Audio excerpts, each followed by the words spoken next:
Good evening dear students. Now start percentage analysis.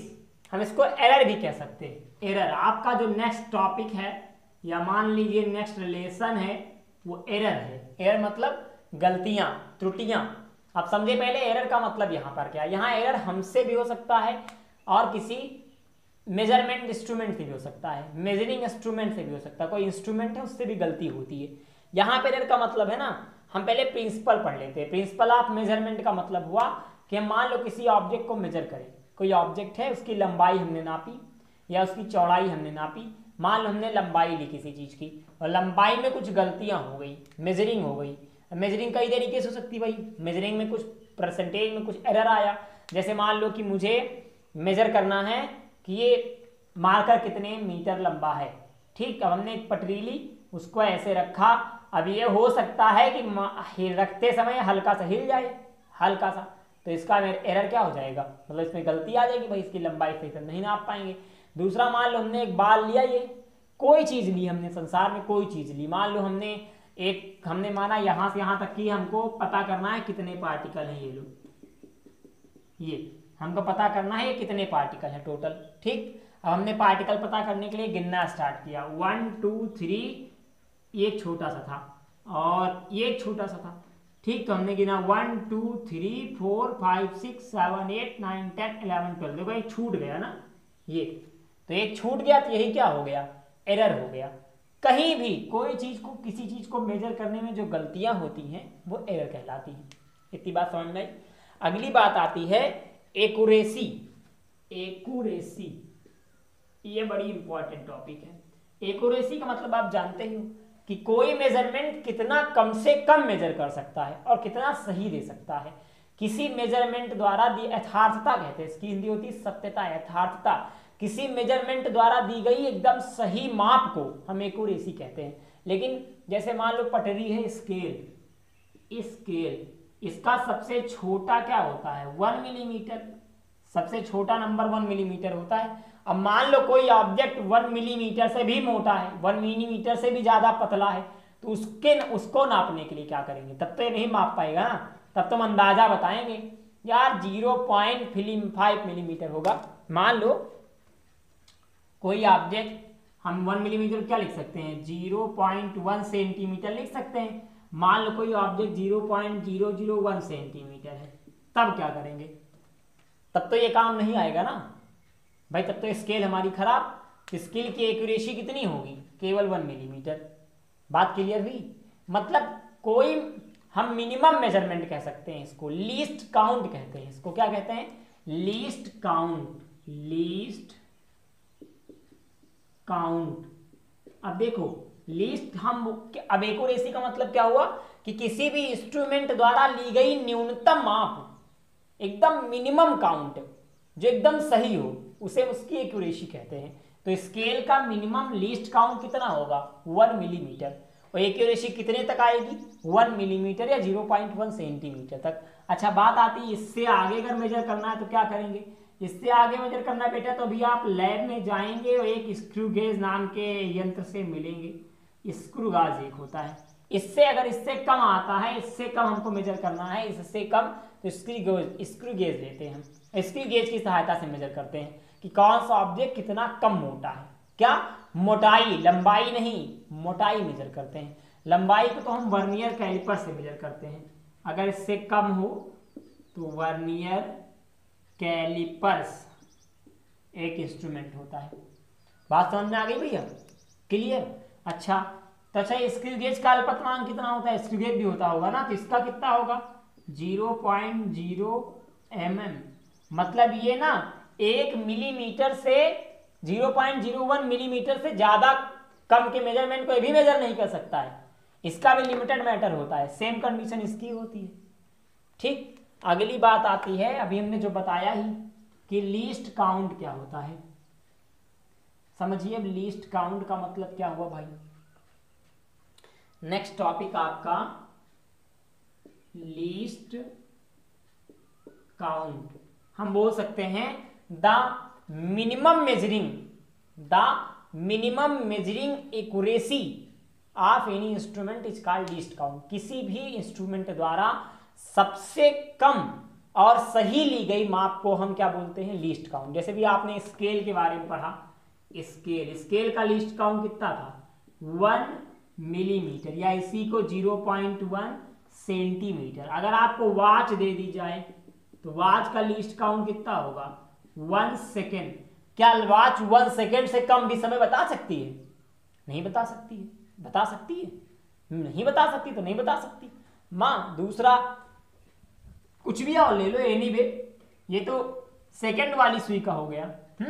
क्या minute वाली सुई, अगर आपसे कोई कहे कि वॉच में मिनट वाली सुई का लिस्ट काउंट कितना होगा, तो 1 मिनट। क्या इससे कम बता सकती है वो? 1 मिनट से कम बता पाएगी? 1 मिनट से पहले खिसकेगी नहीं। मान लो आपसे कोई कहे कि आप हमें आवर वाली सुई, ना घंटा वाली होती है, और आवर वाली सुई का लिस्ट काउंट बताओ, तो 1 आवर। मतलब जो सबसे कम लिस्ट काउंट हो, इससे कम ना बता पाए वो। बात समझ आ रही है? अब क्या आवर वाली सुई 1 घंटे से कम बता पाएगी? हाँ भैया बता पाएगी, दिमाग लगाना थोड़ा सा। आवर वाली सुई मान लो 11 पे है, 11 पे, तो 12 पे कब जाती है? कब जाती है? जब 1 आवर पूरा हो जाता है। ठीक, बीच में आप ये भी कह सकते हैं सर 30 मिनट भी बता सकती है, लेकिन अगर 30 मिनट बताएगी तो मिनट वाले में काउंट हो जाएगा ना। बात समझ में आई? या इसको आप 0.5 आवर ले सकते हो, आधा घंटा भी बता सकती है। और कम ले जाओ तो 0.05 मिनट बता सकती है, आवर बता सकती है। ठीक, ऐसी कोई ऑब्जेक्ट जो सबसे कम मेजर करके बता पाए। चलो अच्छा, हमने इसको हटाया। अब हमने लिया दूसरा एग्जांपल, ले लो आप। आपके घर में इलेक्ट्रॉनिक वेटर होता है जो वेट मेजर करता है। वो सब मिनिमम सबसे कम क्या कर सकता है, 1 केजी या 1 ग्राम। क्या इससे भी कम मेजर कर पाएगा वो? आपके यहाँ जो इलेक्ट्रॉनिक मशीन होती है जो चीनी वगैरह तौलती है, क्या वो इससे कम मेजर कर सकती है? नहीं। कभी क्या वो 0.001 ग्राम को मेजर करके दे पाएगी? नहीं दे पाएगी। इसके लिए आप लैब में जाएंगे केमिस्ट्री के, तो वहां पर आपको बैलेंसिंग बताई जाएगी। वो मशीन जो होती है वो मेजर करके देती। इतनी बात क्लियर हो गई ना? चलो, लीस्ट काउंट मतलब, अच्छा एक्यूरेसी हो गया, लीस्ट काउंट हो गया। अब बात ये आ गई ना, इसी तरह एक और वैल्यू आती है कि हमारे पास जो हमारे एरर होते हैं, मेजरमेंट में एरर। समझो, पहले हम बोल सकते हैं कि types of error in measurement.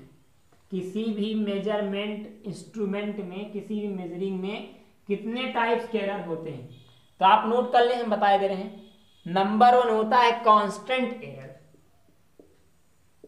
Constant error. ठीक, नंबर 2, इसी के तुरंत बाद नंबर 2 होता है systematic error, systematic.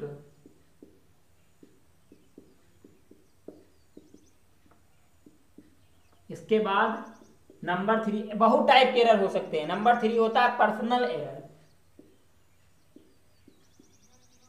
Personal error. ठीक है, फिर आता है नंबर 4। नंबर 4 बेटा आपको होता है ना एक्सटर्नल रीजन्स एरर, एक्सटर्नल या error due to external reason. सबका मतलब बताऊंगा, अभी समझते जाओ केवल। अगला है 5th। इसके बाद भी और हो सकता है रैंडम एरर,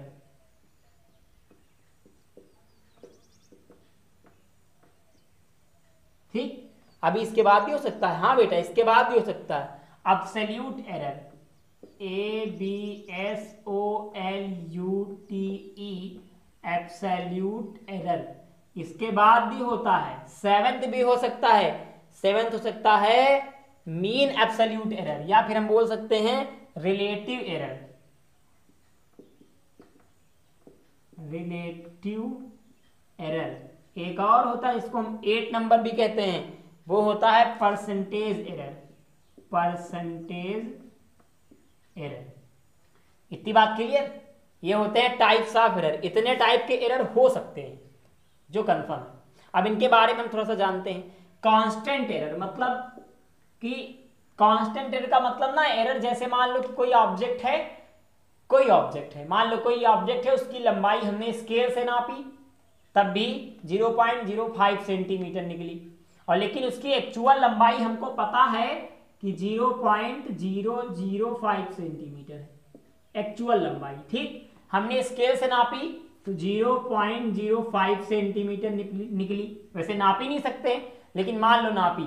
ठीक, हमने स्क्रू गेज से नापी तब भी 0.05 सेंटीमीटर निकली। हम इसके वर्नियर कैलिपर से नापे 0.05 सेंटीमीटर निकले।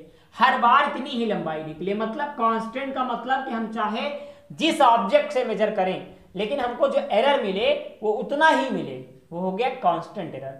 ना कम मिले ना ज्यादा मिले, एकदम श्योर मिले, उतना ही एरर मिले। हाँ, लेकिन उसकी एक्चुअल लंबाई कुछ और थी, ये पहले से मुझे पता होना चाहिए। ठीक, ये तो हो गया कांस्टेंट। ये अगला है सिस्टमैटिक एरर। सिस्टमैटिक एरर का मतलब होता है ना कि जैसे कोई भी, अब देखो सिस्टमैटिक एरर दो तरीके से हो सकता है। या तो हम बोल रहे हैं कि वो पर्सनल एरर होगा, या तो वो एक्सटर्नल एरर होगा, और या तो वो इंस्ट्रूमेंटल एरर होगा। सिस्टमैटिक एरर तीन तरीके का होगा। या तो हम पर्सनल बोल सकते हैं, या तो रीजन बोल सकते हैं, कोई एक्सटर्नल रीजन हो सकता है, और या फिर हम बोल सकते हैं कि वो कोई इंस्ट्रूमेंटल एरर होगा, मेजरिंग एरर। जैसे पर्सनल एरर का मतलब कि हम पटरी ठीक से ना रख पाए, कहीं हम लाइन खींच रहे हैं, किसी लाइन की लंबाई नाप रहे हैं, कोई लाइन है उसकी लेंथ मेजर कर रहे हैं और पटरी हमने टेढ़ी कर दी और लाइन गड़बड़ा गई तो मेजरमेंट गड़बड़ा गया, ये हो गया पर्सनल एरर। दूसरा हो गया इंस्ट्रूमेंट एरर। मान लो पटरी टेढ़ी है या स्क्रू गेज कहीं दबा हुआ है, या मान लो कोई तराजू में हम चीनी तौल रहे हैं और तराजू नीचे कहीं हल्का सा दब गया है तो 1 किलो में तो 4 दाना तो कम हो ही जाएगा। ये हो गया क्या, इंस्ट्रूमेंटल एरर। ठीक, तीसरा एरर बात करें अगर हम कि error due to external reason. External reason क्या हो सकता है, जैसे मान लो इस समय हवा चल रही, देखो भयंकर हवा चल रही तेज से। अब मान लो हमको पता करना है कि हमारे कॉपी में कितने पेज हैं। ठीक, बात समझ में आ रही है। हमने गिना 1 2 3 तक, अचानक हवा चली और हमें ध्यान नहीं दिया, एक पेज और उड़ गया।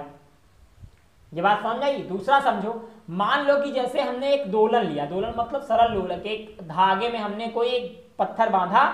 ठीक है, उसको हम काउंट कर रहे हैं, एक बार हिला दिया, ऐसे छोड़ दिया और उसको हम काउंट कर रहे हैं कितनी बार हिलेगा ये।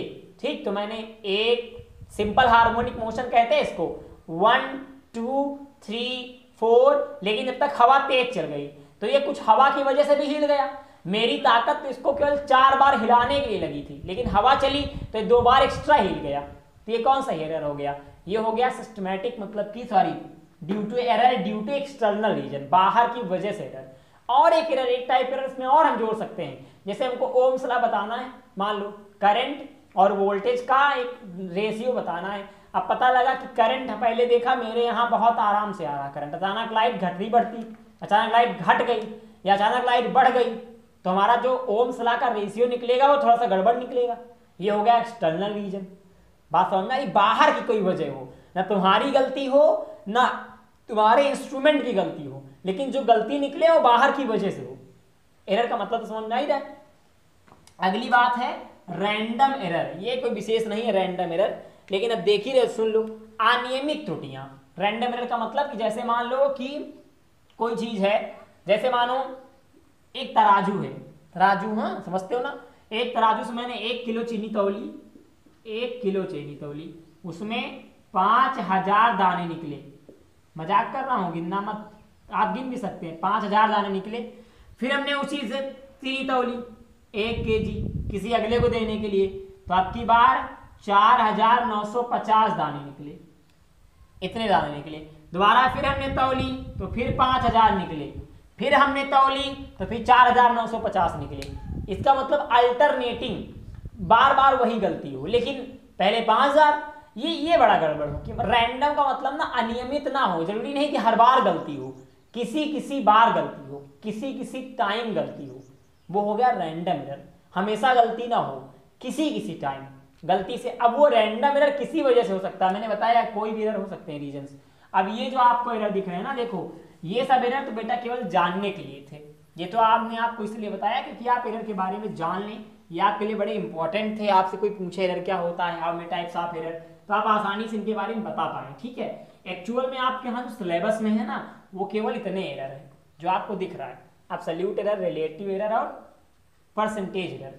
मैं आपको एक बात बताऊं, ये सब एरर काम कहाँ आएंगे, आप आगे नीट का एग्जाम देंगे, आईआईटी का देंगे, पॉलिटेक्निक का एग्जाम देंगे, तो उन सब एग्जाम्स में ना ये सब एरर कूट कूट के भरे होते हैं, इनसे संबंधित चीजें आती हैं, तो आपको जानना थोड़ा इंपॉर्टेंट था। चलिए हम आप बात करेंगे एब्सोल्यूट एरर की। इसका एक फॉर्मूला होता है ना, एब्सोल्यूट एरर, समझ में आ रहा ना, एब्सोल्यूट एरर, इसका फार्मूला हम बता दे रहे हैं, आप नोट कर लें। इसे हम किसी से भी नोट कर सकते हैं, मान लो हमने डेल्टा ए से नोट किया, ठीक है, आप डेल्टा ए से नोट किया तो इसका जो एरर होगा वो होगा true value minus measuring value या मेजर्ड वैल्यू।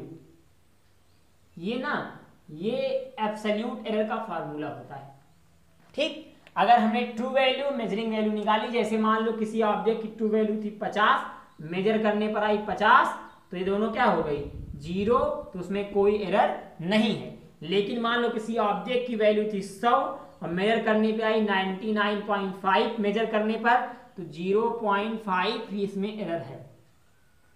ये थी बात समझ में आई भैया? अच्छा, ये तो हो गया एब्सोल्यूट एरर। आप इसका फॉर्मूला चाहें तो नोट कर ले, ना चाहें तो कोई बात ही नहीं है, मैंने इसे इरेज किया, ठीक।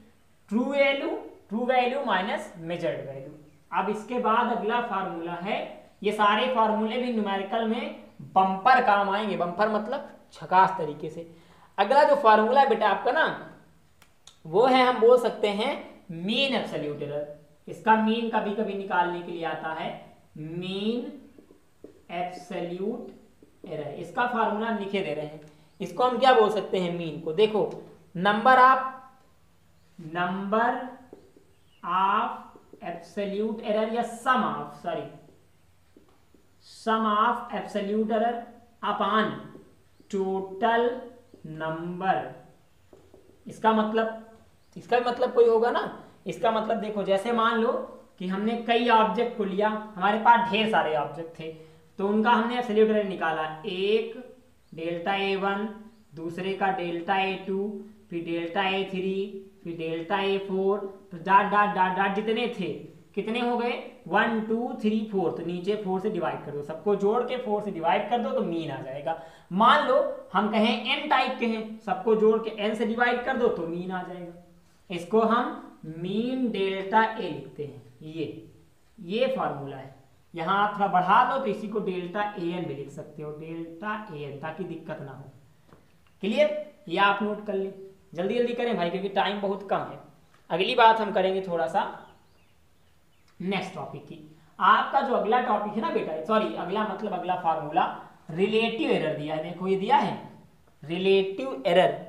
चलो सर जी यहू देख लेते हैं ना, समझो। रिलेटिव एरर, इसकी हिंदी होती है सापेक्ष त्रुटि। हाँ, कोई दो ऑब्जेक्ट, ये कौन सा एरर है, कोई भी दो ऑब्जेक्ट है हमारे पास, कोई दो ऑब्जेक्ट, ठीक। मान लो एक ऑब्जेक्ट ये है और एक ऑब्जेक्ट ये है। अब इसको हमने मेजर किया तो कोई कमी नहीं निकली, लेकिन इसको मेजर किया तो गलती निकल गई। नहीं बात समझ में आई? इसको मेजर किया तो कोई गलती नहीं, इसको मेजर किया तो गलती निकल गई। अब निकल गई तो आगे भाई समझो फिर। या अलग अलग भी कह सकते हैं, या हम ये भी कह सकते हैं कि अलग अलग निकली। जैसे ये भी कह लो आप कि मान लो कि ये ऑब्जेक्ट है, इसको हमने मेजर किया 0.5 सेंटीमीटर की गलती आई, इसको किया 0.2 सेंटीमीटर की आई। सापेक्ष मतलब अलग अलग, भिन्नात्मक मतलब अलग अलग, डिफरेंस टाइप की गलतियां आना कोई, लेकिन दो से ज्यादा ऑब्जेक्ट तो जरूरी नहीं। यहाँ फार्मूला क्या बनेगा, हम इसे बोल सकते हैं, इसे डेल से डिनोट करते हैं, तो डेल एम, क्योंकि एरर है। अब आगे भैया नहीं sorry del A is equal to formula है del A M upon A M, ये हमने फॉर्मूला लिख लिया।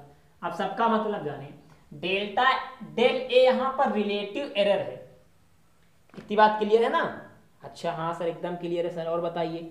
इसके बाद में अगर हम बात करें एम देखो ना, एम, ये एम, तो इसको हम बोलेंगे ये ट्रू वैल्यू है, और जो अगला दिया है डेल्टा एम ना, ये लीस्ट काउंट है, लीस्ट काउंट। आप नोट कर ले पहले जल्दी जल्दी। क्लियर? फिर से समझो भाई, देखो जो डेल्टा एम दिया है ये लीस्ट काउंट है और ये ट्रू वैल्यू है। इसको हम ऐसे भी लिख सकते हैं, मान लो मन ना हो आपका लिखने का ना, इसको डेल्टा रहने दो, इसे लिख दो डेल्टा एक्स अपान एक्स, ये भी लिख सकते हैं। यहाँ वैल्यू बदल जाएगी, यहाँ हो जाएगी एक्स और यहाँ हो जाएगी डेल्टा एक्स, कोई दिक्कत तो नहीं, चाहे जैसे लिखो।